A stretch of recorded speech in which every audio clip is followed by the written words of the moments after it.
Hi guys, welcome back to the final video of the video editing series.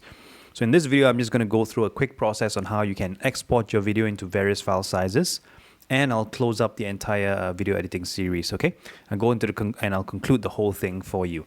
So what you can see here, a good tip to do before you sort of decide that you're happy with everything is to make sure that your video is fully rendered, as well as watching the entire thing over again in one sitting, okay? Preferably with a second pair of eyes if you can have it. So once you're happy with everything, okay, watch the whole thing again. If you have time, watch it a second time and see if there's any more fine-tuning you need to do. If you're okay with everything, just go to the share button, and now you can sort of choose where you want to export the video, whether it's a YouTube size up to 4K or the master file. Okay. Here's when I want to talk a little bit about file sizes.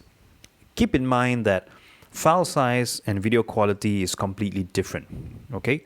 The file size could be very large when you're exporting something from Final Cut Pro. Could be 2 gigs, 3 gigs, 4 gigs, 5 gigs. Okay, but that does not mean that the video quality is very high.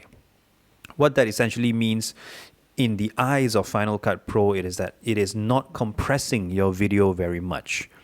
Okay, it is doing very little compression to your video.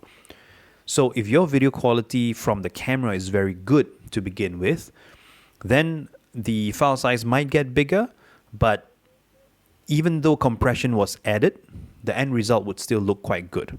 Okay. But if the video quality was really bad to start with, okay, Final Cut Pro will still render out your video and export it to a large file, but it won't improve the video quality any bit. Okay, so one thing you might want to consider is that every time you export something, export it to the preset that you prefer, whether it's for YouTube or you export the untouched master file, and then you use other softwares like Handbrake, for example. Handbrake is what I use to post-convert any of your video into the codec that you wish, whether it's MP4, H.265, H.264, or any other codecs that you like. Okay, and then from there you upload it to YouTube or you share it to your friends. That is a sort of a third-party converter or a compressor of the video to make the video file size smaller and try to reduce to avoid any sort of loss in quality that is very obvious. Okay, that's a whole different topic altogether, but I just want to touch on that a little bit. So that brings us to the conclusion of the video editing series. It's been roughly about 10 episodes, if I'm not mistaken. I hope you're able to follow along and apply some of the knowledge that I've shared with you, some of the skills.